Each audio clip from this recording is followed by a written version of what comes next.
Good morning, everyone. I'm Andre from Talent Management team. I'm excited to welcome you all to the second external expert sharing session of our active high potential camp.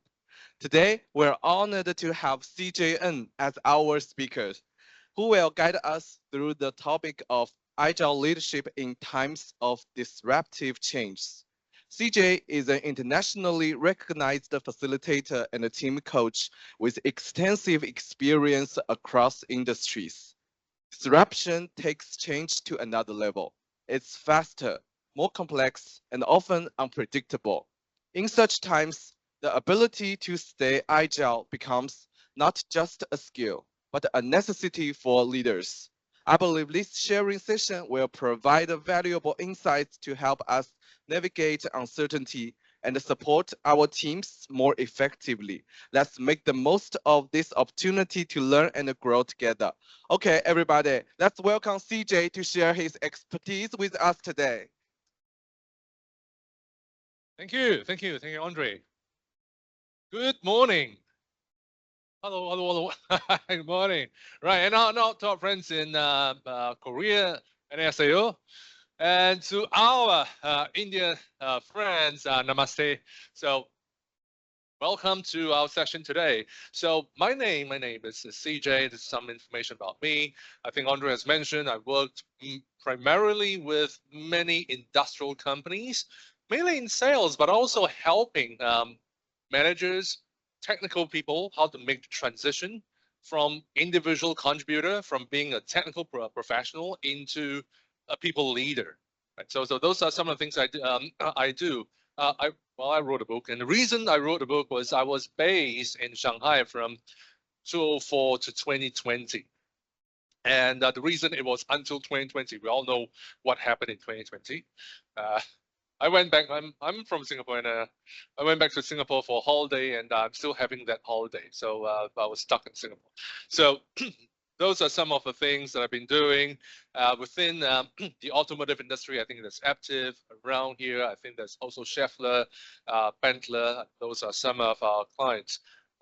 So the topic for today: what are some major changes that we have experienced since 2020? Anyone would like to share anything? What are some major changes that have we experienced since? Yes. Sorry? Digitalization. Okay, everything went digital. Right. What else? AI. Yeah. Well, a lot of ChatGPT and Chinese equivalents. Anything else? What other changes in yeah. Economic policy change? A lot of things changed. Economic policy. Um, Places like China is having a really shift in the way the economic is doing. Places around the world are also changing. There's a lot of changes in how the relationships between countries and countries. There are also shifts, especially in the automobile industry, shifts from ICE to EVs to PHEVs and so on. So there's a lot of changes um, since 2020, and that's about 5 years ago. So over past 5 years, we've seen a lot of changes, and with those kind of changes, now initially we are thinking about being agile. Right? How many of you are familiar with the idea of agile? Yeah. What? Oh, okay, right. So the thing about being agile is how can we be more responsive to changes? In other words, we don't just plan ahead. We are able to be flexible with our planning. And with the changes since 2020, we find that being agile is not enough. We are having even more disruption in the changes. And this is how it goes. So um, initially what we do before agile, right, in the good old days, in the years many years ago, maybe more than 20 years ago, more than 30 years ago, this is what we do. We have a target, we have a goal, this is what we want to achieve, and then we have the steps. How do we get to the goal? We have fixed steps, fixed actions, fixed plans And we make sure that we plan everything to the detail to make sure that we are able to meet schedules. So we plan step by step, steadily, we achieve the goal. Right? So that's just something that happened about 20 years ago. This is all good. Then the changes come into play. So we have a goal, but how are we going to reach this goal? No one knows. Right? In the past, we know every single step. We can plan for it. Now, a few years ago, we find that we do have a goal, but we are not sure how to reach it. And how are we going to reach the goal if we don't know the steps? So this is what we do. We try, right? We try to feel our way. We try to go somewhere nearer to the goal. We don't know whether it's the right step. We take a step forward. We find that we are kind of off course, and then we readjust ourselves. We take a different step, and every step that we take, we correct ourselves. Every step we take, we are able to get a clearer picture of where we need to go, and then we reach our goal. Okay, so this is agile. This is how we go by different iterations. How we are able to say, I take one step because I don't know the full steps, but I know the first step forward. And based on the first step forward, I can find out what can be my next step. So I plan things one step at a time. And so that's agile. So in right now, this is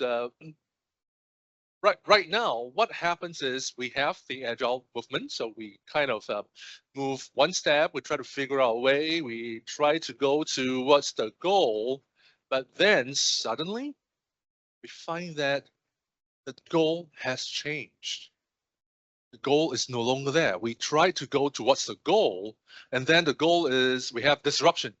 The goal changed, and then the goal disappeared. And not only the goal disappeared, we find that whatever steps, whatever initial work that we have taken, they have been canceled.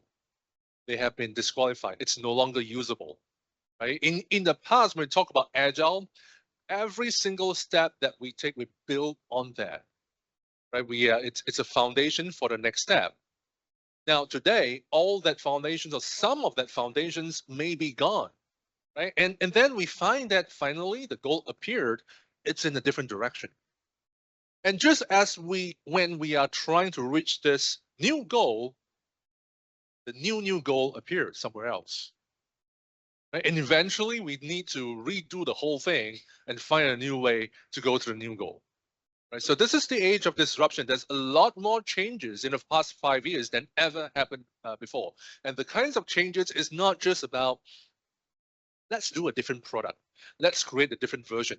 Let's add more functionalities. Those are the things that we see in Agile, but in disruption, it's like, let's not even do a different product. Let's go into a different industry because it's totally different changes altogether. So what some of the things that we know of this industry, I'm sure some of us here will know this more than I do, and this is a publicly available information. So some payment schedule of some of our customers. Tesla recently announced that they will be reducing their payment terms from 101 days down to 90 days. 90 days, that's 3 months. That's a long time to get your money back. If you are supplying to Tesla, you have to wait for 3 months before you can see your money.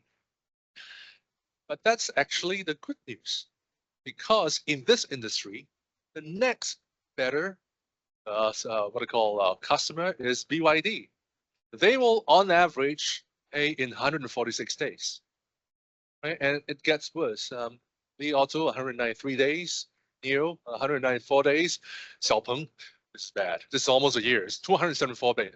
4 days. So these are publicly available information. These are the kinds of customers that we are facing, and unfortunately or fortunately, we are in this industry, right? And not only that, BYD recently made an announcement that all suppliers, wherever you are, you have to reduce your product prices by 10% of an already long payment term. So these are some of the challenges that we face, and we don't know what's the view moving forward. Will the companies below BYD over here, will they still exist 1 year later? We don't know. right? So those are some of the situations that we are facing in this industry. So this is just a snapshot of the industry. So what's going to happen to us? What are some of the changes that we foresee that will happen? Now, the changes. Number one, there's going to be some changes in the things we do. Right? Our jobs may change because the emphasis of the customers can change, and as a result, the kinds of jobs we'll be doing may change suddenly. So there will be a lot to learn and unlearn. What used to work, what was a great skill in the past, may not be usable today. And I'm sure that if you're in the auto industry long enough, you know that 10 years ago, if you were an engineer in powertrain of a ICE car, it's a great job because automobiles are expanding in China. You do powertrains, that's great. Today, if you're a powertrain engineer, you're jobless. You need to reskill and do something else, right? So there are lots to learn and unlearn, and not just hard skills, but also we talk about digitalization. We talk about working across different time zones, across different regions, using different platforms. So there could be different ways of communicating, coordinating, and working with other people. So there's lots to learn and lots to unlearn. Uh, and also we talk about things changes and we need to be more flexible.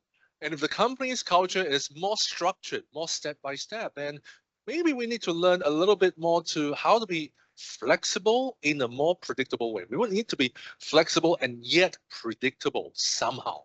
Right? There's also changes with the people that we work with because departments can split, they can be combined. Some departments may be canceled because they're not relevant anymore. New departments will set up. So the people that you work with are going to be different. You're going to be working with different stakeholders, sometimes unknown, and sometimes they can change frequently.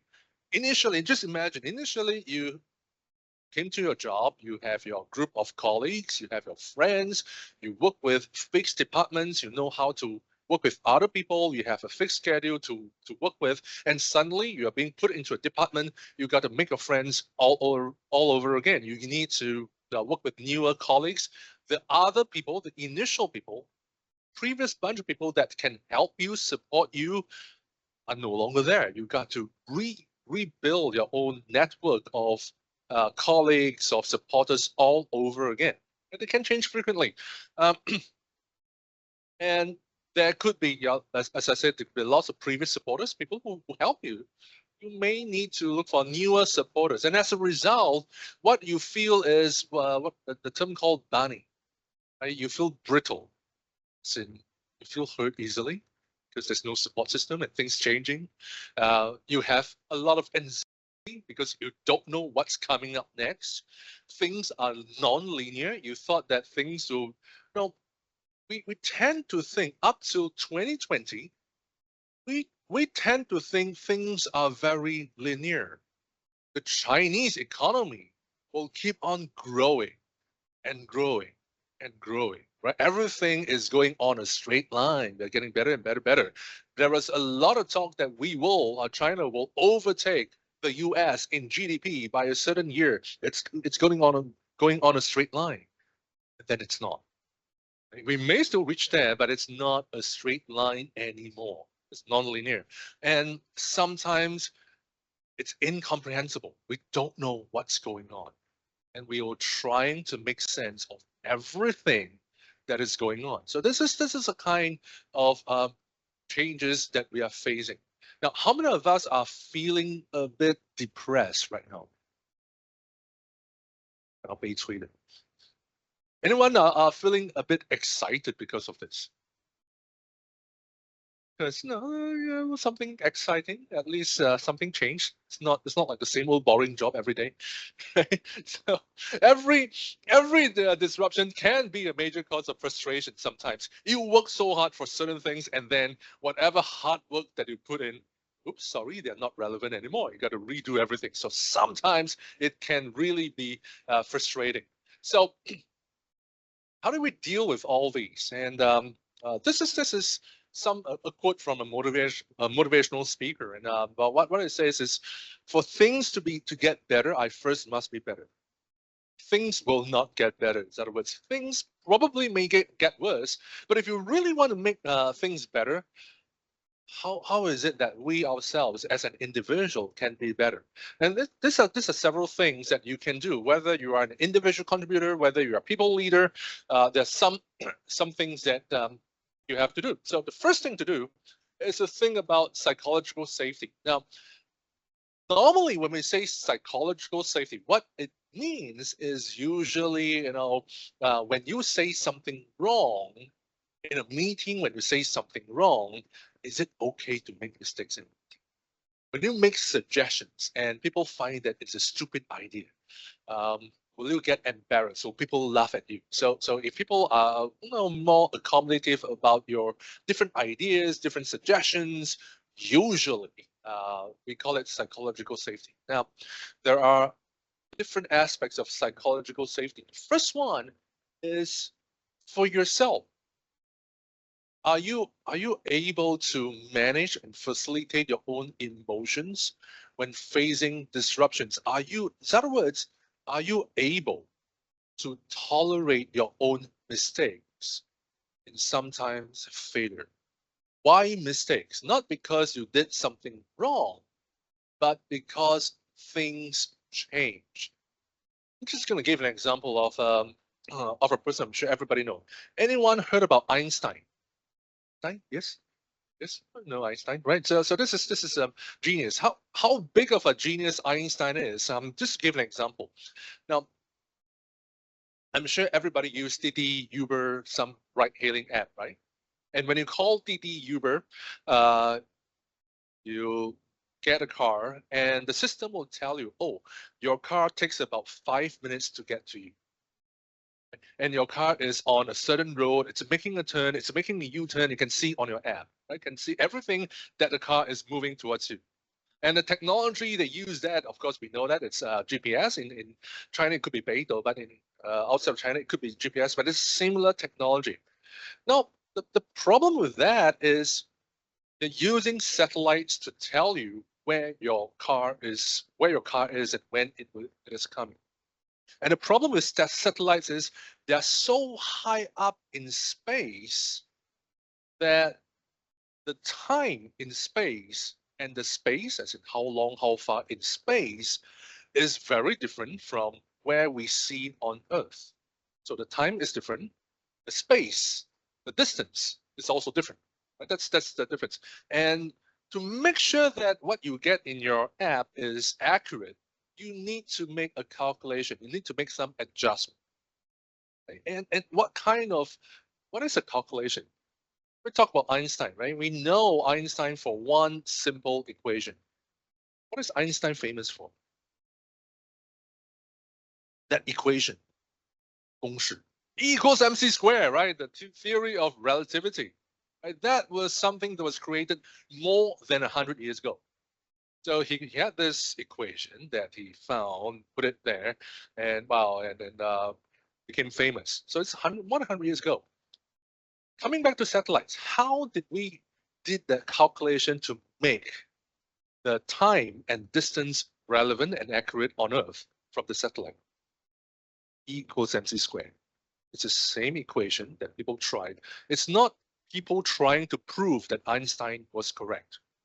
It came out of the need to calculate the time and distance on Earth from a satellite, and they found here and found there, and they tried to find something. They found that actually Einstein's equation can be used for that calculation. So imagine how big of a genius this is. You invented a formula, or you came out with a formula that can be used by some strange and unknown technology 100 years from that invention. That's how big of genius Einstein is. Okay? Now, even for Einstein, Einstein was saying that he's got this great theory of relativity is equal to mc squared, and if they use this equation and they try to look at different planets, look at the universe, look at space, they find that no. If I use this formula, it seems to be telling us that the universe is expanding, it's moving, it's getting bigger. And during Einstein's time, people thought that the universe, whatever we see in the stars, in the planets, they are kind of fixed. Right? You have the same number of stars. They are kind of fixed in their place. They are just moving at the same time, right? So there are not much changes. So Einstein thought that no, um, maybe I should just adjust the formula a bit, just for the sake of calculating that the stars are not moving. So I'll adjust it. I put a constant. I put a constant in so that when people are using my formula to look at the stars, it can be used because they are supposed to be fixed. 10 years after he created that constant, someone had a big telescope. It's called the Hubble telescope. The Hubble telescope today is a telescope that we put in space. 100 years ago in 1927, that Hubble telescope was created by this person called Hubble. Huge telescope. You can observe stars that are billions of miles away or kilometers away. Huge telescope. And through that telescope, they found that actually the universe is expanding. So Einstein was thinking that, oops, I make a mistake. The universe was expanding all along. I thought that it's fixed, and I created that stupid constant. Shouldn't have done that. It's a stupid mistake. So are you able to face up, even a big genius like that, are you able to find that something I did could be wrong, and sometimes it could be proven wrong, and can I face with a mistake like that? And then we fast forward to 1998. And then with further calculations in all this astrophysics kind of thing, and they found that although the universe is expanding, but they are expanding at a constant rate. And what is the calculation? What is the formula for the constant rate? It was Einstein's constant. So Einstein thought that he was wrong. And then he said, oops, I'm wrong. And turns out that his admission that he was wrong was wrong. Right? So that was the kind of situation. And why I'm telling this story is that for a big genius like Einstein, you make mistake anyway. You never know where you are right, where you are wrong. Maybe you are right today, you could be wrong tomorrow. Maybe you are wrong today, you could be right tomorrow. It really depends on factors beyond control, external factors. You don't know. So be kind to yourself that you may face disruptions, and as a result, whatever hard work you put in could be wasted, could be wrong, but that's something you need to be okay with yourself. So that's the first level of the psychological safety. And the next part is, yeah, can you also be nicer to other people, empathize, accommodating for others? People may suggest suggestions that do not make sense, that are strange and embarrassing. Are we able to create space for them? Because in this day and age, no one can be 100% sure that you have the right answer, but knows the right answer. So any kind of answers is we are just trying to find out what could be a higher probability, what could be a better way of working things. So with our team members, are we able to allow them create space and not laugh at them, not penalize them if they have strange ideas, right? So with that, how do we then get things done? It's one thing to have ideas. It's one thing to be accommodating, but how do we set goals when we don't know what's going on and what the future will be or what the immediate future will be? So we all know SMART goals. I think we can memorize SMART goals. Now, when you're setting a SMART goal, which letter should you think you should start first? Specific, measurable, achievable, relevance, time bound. Which letter do you think you want to start first? 要先从哪个字母先开始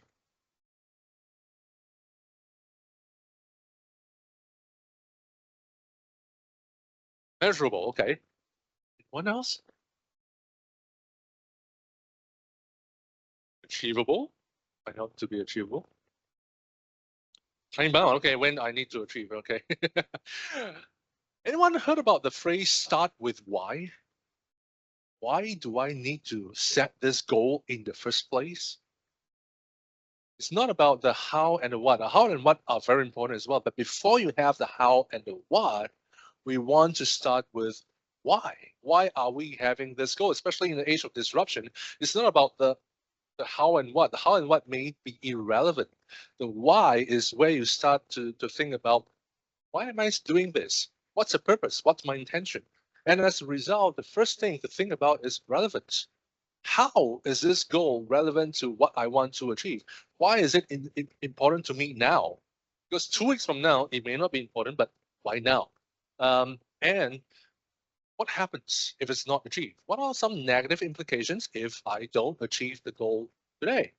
And so we start with relevance. We think about, start with why. What is this? What is relevant to me now? And with that relevance, we think about achievable, not to set goals that are easily achievable, but to think about the how. How are we going to achieve this goal? Especially our goals are going to be more short term and more short term. So if it's a goal that I want to achieve by the end of the week, what are the steps I need to take during this week? And if it's a goal that we can only achieve as a team, what are the roles we want to play? Who to do what? So we'll think about achievable next. The third one is measurable. Now, measurable, a lot of times we tend to think that it's quantifiable, it can be counted. That will be the best. But some goals, they are measurable, but they are not quantifiable. They're measurable in the sense that you can see the difference. You can observe things have changed, but they may not be easily be quantifiable. So that's another way of how you measure things, by observation. There is also another part that it may not even be observable, but you can feel it. You can feel the difference. You can't see, but you feel differently. It's called palpable. And so there are all different ways of measurement to see where you are. And of course, time frame. Time frame is not the deadline. Time frame is the milestone. We do project management. We want to make sure that we are on schedule. Are there any lags? Are there any gaps? Do we need to make some adjustments? Are there changes in the goals? Are there changes in the environment that we need to recalibrate our goals as well? How do we know where to have a time? When's the time to really look at a milestone? Right? In Agile, usually it's about a week. We see things week by week to see that we need to make some changes. We'll see what are some of the things that we need to do differently for the next week, and so on. And the last one is, the underlying thing is to make sure everything is specific. We try to be as clear as possible so that everyone who's working on this understand what we actually mean, and we can work together. So that's how we want to be. But the first thing is always think about how is this thing that I want to do relevant to what I want to achieve. We start with that little why first. Now, the other question, how would you make sure that everyone on your team follows through? So earlier on till now, we've been talking about yourself, right? You set your goals, you manage your emotions, you create psychological safety, and so on. But what about your team? What about how can we achieve mutual understanding from everybody so that we are on the same page? We can work in the similar way and try to make sense of all these disruptions. So what we do is, as a team, we can set norms, 行为准则.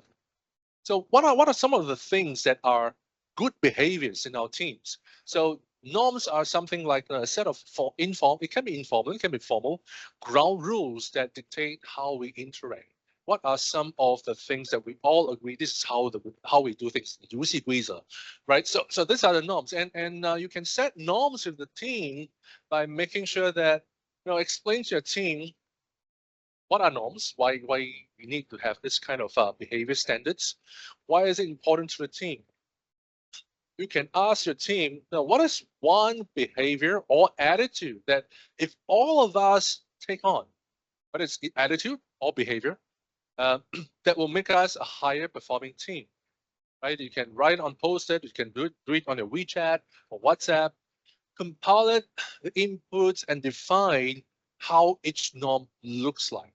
So when we say we in a brainstorming session, no ideas are too stupid. So you can always say that we will not laugh at others' ideas, no matter how outrageous they are. So that can be a norm to say how it looks like. And norms are only norms only if you make sure everybody does it. There is one company that we work with, and one of the norms they set is during meetings, we should not be looking at our handphones. In meetings, we don't look at our mobile phones. Great norm to have. Guess what they do in their next meeting? Everybody look at their phones. So they initially agree that we should not be looking at our phones, but it's not enforced. Are we able to agree on a progress check? Are we able to make sure that, on a scale of 1 to 5, are we able to abide by our mutually agreed norms, no matter what they are? It can be during meetings, we don't look at our phones. It can be during meetings, everybody must contribute something. During meetings, we need to be able to challenge each other's ideas without the fear of getting retribution from the other party, and so on. Whatever it is, are we able to agree on norms? And as we progress, are we able to review the norms? Are we really sticking to those norms? Right. So those are some of progress that we can do. Also, how many of us here are team leaders or managers? One reports to you. Okay, great. So if you're a team leader, you can also have certain kind of contracting with your team. So contracting means what are some of the expectations your team can expect from you as a leader? And what are some of the expectations that you expect your team to do? So it's called contracting. We all agree on mutual expectations. So the team leader with your team can write down, what do I expect from my team, and also what support I can offer to my team. So I expect some good stuff from my team, and this is what I can do for my team to support them to make sure that they can do their job. And on the other hand, team members also to write down, what do they expect from you as a leader, and what they can offer to you as a leader. What's our contribution to you as a leader? And then find a way to make sure that there are some matches, some agreements on those mutual expectations. Some of the things that we can make sure that this is how we want to work together, especially when rules can be changed, goals can be changed, external environment can be changing a lot. So those are some of the things that you can do with your team on a regular basis. Last part on motivating. Now, this is one formula that I've been using for 10 years really. And how I put motivation is, it's not about how much I pay you. It's not about what rewards you get. Just do a simple thought experiment, right? So if I ask you to do something, and if you successfully do it, I will give you $1 million US, USD $1 million. Anyone will want to give it a try? Yeah. Right. So if I ask you, there's a Schindler down the road, Schindler, the lift tower. Yeah? If you climb up the lift tower and jump down and not die, I'll give you $1 million. Anyone wants to do it? No, yeah.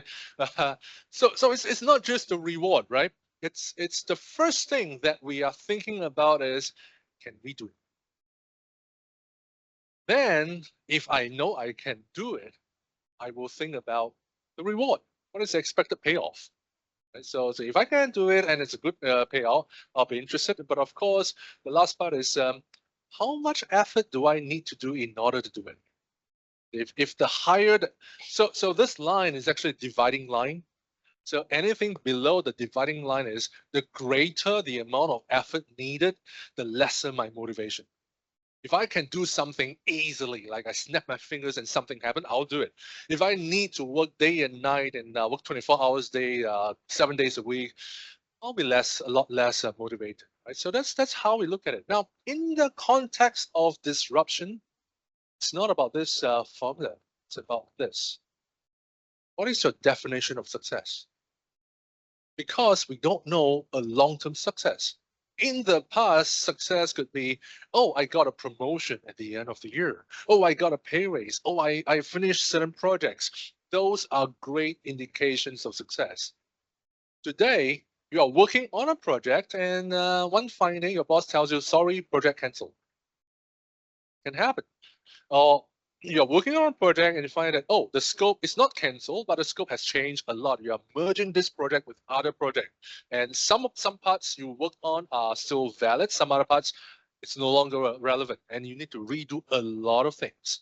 So in that context, the definition, your own personal definition of success is going to be very different. You got to think about, even if my project got canceled, my department got shut down, something bad that has happened, is that something I learned? Did I learn something from it? Is there some experiences that I have accumulated and I can apply it to somewhere else? Are there people that I worked with and I formed some good friendships and network and I look forward to working with them again? Right? So those are different levels of success that you can look for in yourself. Like it may or may not be something of a longer term. It's something that you can redefine what is your own personal definition of your success. And if you can have that success for that week, for that month, those are a success. And if there are certain payouts, the payout may not be money. It can be satisfaction. It can be a sense of achievement. It can be something that is more intrinsic, something that's more internal in you. And that is somehow we can motivate ourselves despite the disruption. Right? Just some recap, saying a lot of things. One, one thing, be prepared to be disrupted. It's not just an economic thing, it's just the way it is. When will this disruption end? I don't know. I hope we can go into some level of normalcy, but as it is right now, there's a lot of disruption. Uh, Start your goal setting with relevance. Don't think about the how and what yet. Think about why first, even though it's a shorter term goal. Uh, Third, it's about norms and contracting. You need to get your team, people you work with, on the same page. So you want to set some norms and contracting together. And what is your definition of success in an age of disruption? Success definition has changed a lot, and I'm sure that if you're in this room today, especially if you are from China and you're in this room today, something must have happened. You must have been a very good student at some point. Yes, school. And the whole idea of schooling and good grades was the old days of definition of success was be a good student, get a good grade, and then you go to the great university, you get a good job. Today, it may not go in that sequence. So the definition of that success may change a little bit. And the same for our careers as well. So one last part before we close for the Q&A is, how can you support one another? If you are traveling alone, it will be lonely and scary and hard to go ahead. If you are able to travel together and face the difficulties and challenges together and help one another out, it may be a lot better. So think about how you can support one another in these disruptive times, right? So what a PPP download if you're using WeChat. So if you are having yes. If you're using WeChat, you can scan this and download. Key in the code. There's a virtual keyboard on the bottom left of the screen. Click on the virtual keyboard and key in active 2025. And while we are scanning the WeChat and downloading, we are now open for any questions from people in China and people in India and Korea as well. Thank you, CJ. So thank you everybody for listening so attentively. Now we'd love to hear your thoughts and questions. So please feel free to raise your questions. Let's start from on-site. Okay.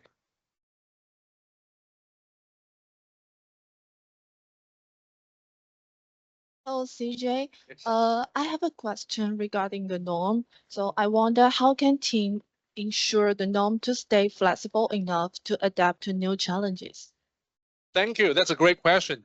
Because we talk about disruption, right? We set a norm today. This is how we want to do things. And then 2 days later, reality change. And of course, your norms need to change with that reality, with the new reality as well.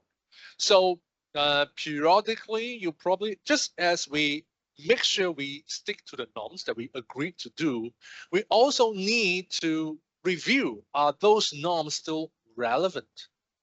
Right? Did anything change? Do we have a change of project?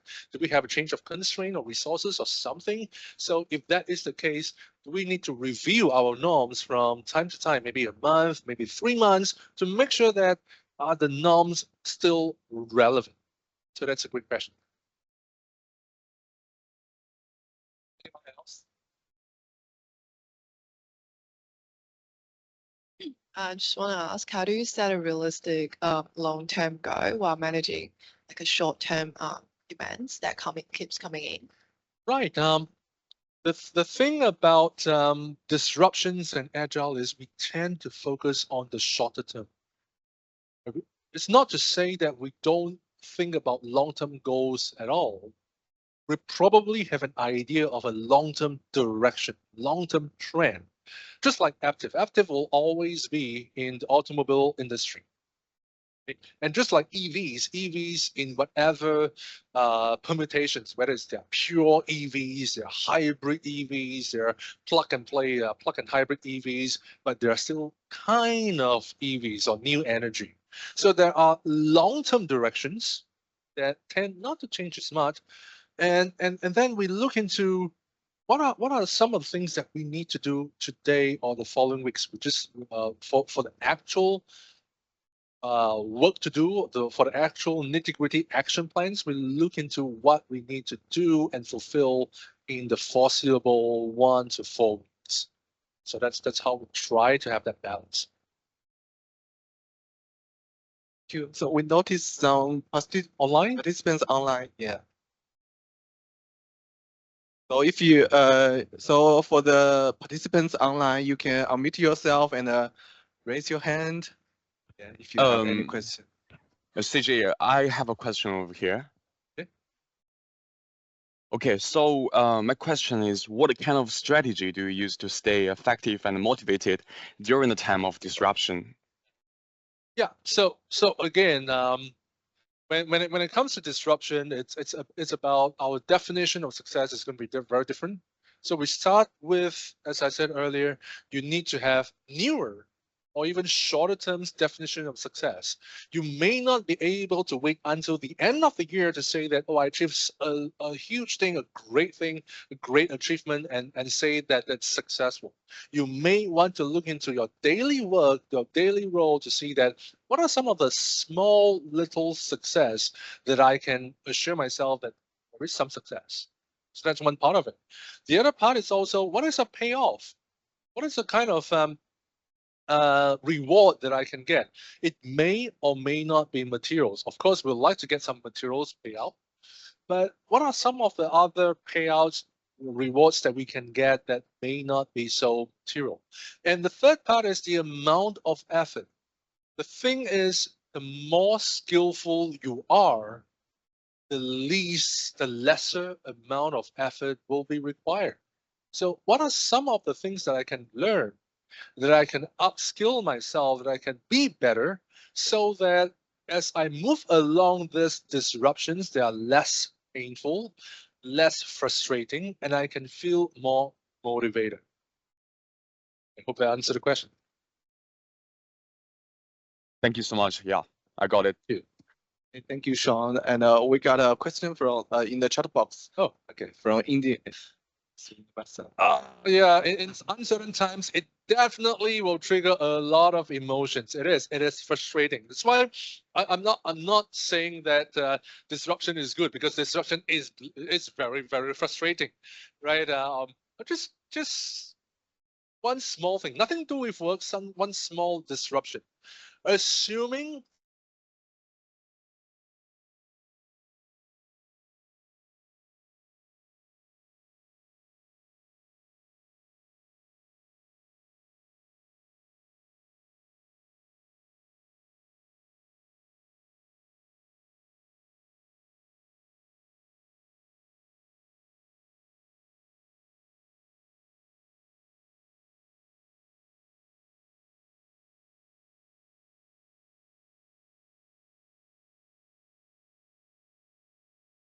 the thing about the emotional control and regulation is understand that you need to accept, you need to be prepared that disruption is expected.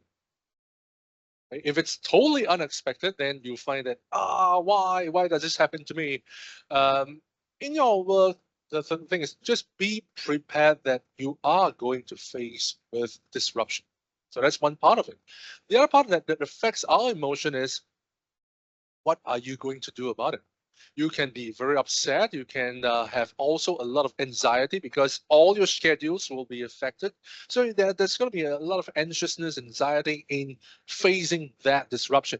So you may want to have a mutual understanding that, since not just with yourself, but with your teammates, with your bosses as well, since there's going to be disruption and disruption is expected, are we able to fall back on a backup plan or plan B when that happens? So if we're all agreeable that disruptions do happen, and when they happen, we just go on a plan B and try to make sure that it's just a normal way of looking at things, then you feel less stress and you are able to regulate that emotion. And the third of all is, again, it's really up to you to regulate your own emotion.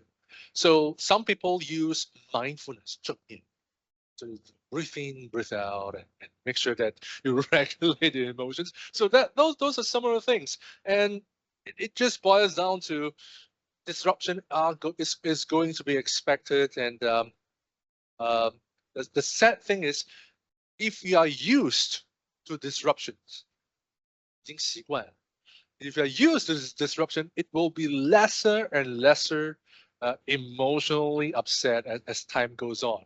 It's a sad fact, but sometimes it's true. Any more questions? Okay, we got two questions from participants online. Okay, Oh. first, Surreal. Okay. Hello, Surreal. Hi, Okay, CJ. My question is, what all measures can we take to mitigate the impact of changes? Can cross-functional collaboration help this? And sorry, the second part of the question? What all measures? Am I audible? Am I audible? Yeah, you're audible, yeah. My question is, what all measures can we take to mitigate the impact of these disruptive changes? Can Right. cross-functional collaboration help this? Right. The thing about cross-functional collaboration, you need cross-functional collaboration with or without disruption, right? Because your department is going to work with other departments to get things done. So that's just a way of life. And as you progress on your career, as you gain more senior, if you're a manager, you find that you get more and more cross-functional collaboration and communication more as you become more senior. Now, in disruption, the more disruptions you have, the more critical is your cross-functional communication, because in the past, we are all expected to, let's say my department finish something and then I hand over to the next department. They'll do something about it and then they'll hand over to me. The kind of collaboration is going to be kind of fixed and predictable. With disruption, I may have suddenly needing something that I need help from another department. And then when I ask them for help, they also have some urgent deadlines they need to meet. They got the work they need to do, and they may not be able to help me as much. And how am I going to collaborate and communicate and negotiate ways that it's okay for them, it's okay for us, and it's okay for our bosses as well. It's okay for our customers as well. That requires a deeper sense of give and take, communication, or even negotiation between different departments to get things done. So it's it's not about collaboration helps in disruption, but because of disruption, you will need more communication in that collaboration. You need more mutual understanding and find out mutually agreeable ways to work things out because of that disruption. Okay, thank you, Sri Leo. Yeah. So we got a question from Korea. Yeah. Okay, Nayun, are you there? Okay. Yes, I can hear you. Yeah, okay, got it. I'm Dae Gong in Korea. Thank you for your executive presentation. So I would like to know how to sustain motivation for yourself and your team when the chances of success seem uncertain. Right, and thank you. I mean, with motivation, it's I said in the past we tend to think about big achievements. We're motivated by big achievements that we need to work hard and take a long time, and then we have a big achievements. And because of disruption, we need to think about achievements as shorter term, smaller achievements, and be motivated by small achievements. So the motivation, instead of being you take a huge motivation to achieve a big thing, we switch it around to think about the small things. You just need to be motivated bit by bit to achieve smaller things. Right? So that's how we are looking at motivation. It may not be as exciting. We probably will need to start celebrating smaller wins, smaller success, and be motivated bit by bit. Well, as long as we are motivated to see our team members, we are motivated because we are working with the people that we like to work with. Those are little things that can help us go through the day and help us to stack up and meet greater challenges. So that hope that helps. Yes. Thank you for sharing, CJ. So I have one question about the Agile. And because every day when I have the meeting with my colleagues or my team members, I will also emphasize that today is the dynamic age, and we need to adjust ourselves to be adaptable of this kind of situation. So, but sometimes I think people are not afraid of changing themselves or changing something. They just afraid of the cost loss when they change something. So sometimes I think maybe including me or my team member, they prefer to do something step by step, following the process, rather than do the adjustment to be adapt to the dynamic change. So my question is how to find the balance between the agile and the process follow. Sure. And how to encourage our team member or our colleagues to be agile, Right. to the realistic problem or the actual work. Right. That's my question. Thank you. Great question. So how do we encourage people who does not want to take risk to change, not just to change, but to take risk to change? And sometimes we use a different phrase to say that we like to change, but we don't like to be changed. If I am in control of the way how to change to my liking, then yeah, we have more variety. But I don't like to be told to change in a certain way. Right, so that's the slight difference. Now, firstly, for change, we don't change because for the sake of changing. We don't change because we just want to change. If you are able to achieve whatever you want to do by not changing, by follow step by step, then why change? There's no reason to change. So we don't just want to force change for the sake of it. So that's part one. Part two is, okay, now we need to change. For whatever reasons, we need to have newer ideas, newer ways of doing things. We need to change certain things. So do our team members understand what is the cost of not changing? There is a cost of changing. Some things you did, it's gone. Your old relationships, they may be gone. Your resources, you have to give them up. So there will be some costs, especially personal costs. There is a cost to change. But what about the cost of not changing?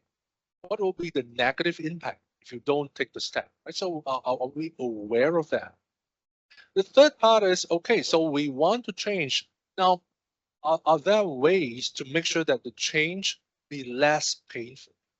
So if let's say we are going to make a very drastic change, there's not only we are going to lose some resources, some existing relationships, or some authority, some power, we lose that. Not only that, we are not even sure whether the change is going to be successful or not. So it's a lot of uncertainty. There's a lot at stake. It will make the change a lot more difficult. So if you're able to say, let's not look at the change as so drastic. Let's just change one small bit at a time. Let's do some small changes, try it, see if it works. If it doesn't work, we'll try to recalibrate it, readjust a little bit, and make sure that we reduce the painfulness of that change, and give people the space to change themselves. And to make sure that this small change is workable, we need to have psychological safety. We allow people to voice out their frustrations. We allow people to voice out that their past authority, they're going to lose it. Right? It's okay to vent out your frustrations, your emotions. It's okay. We allow people to give suggestions on what can be or cannot be done, right? And whatever suggestions on how you want to move forward, it's okay to voice them out, to create a space so that we are able to make the transitions. We also allow people to make mistakes. Right? Especially if they're small and controllable mistakes, not because we like mistakes, but because we don't know what to change into. There's changes. We know we have to change, but what to change into, will it work? No one have a clue. So if that's the case, the chances of that mistake is super high. And we need to allow those kind of mistakes, as long as they are not too expensive, and we are able to learn from it and recalibrate to get to the right way. So those are the kind of things that we need to set up. One of the key things about the change and people fear changing is sometimes, in the old days, I don't know if you got this from your bosses as well. You got a boss coming to the meeting, and the boss says, okay, we are going to face this new change. We need to do this 1, 2, 3, 4, 5 things. Do you all agree? And what do you say? Yeah, right. Do you really agree? Not really. Some yes, some no, right? And then why is it that no one says anything? No one disagree with the boss when you actually find that it's not really a very good plan. Why is it that no one voices out? And basically, it boils down to there's a lack of psychological safety. If someone were to tell the boss, hey boss, I think this will not work because of this and this and this, what do you think the boss will say? You stupid idiot, what do you know? I've been here longer than you are. How dare you say that to me? And then once the boss says that, no one else is going to give any suggestions of any kind. And so it's a kind of the space that we allow people to say things, even if that may not be a very sound idea, but we encourage people to voice out what are their contributions, what are their opinions. Could there be things that help us to go in a better way?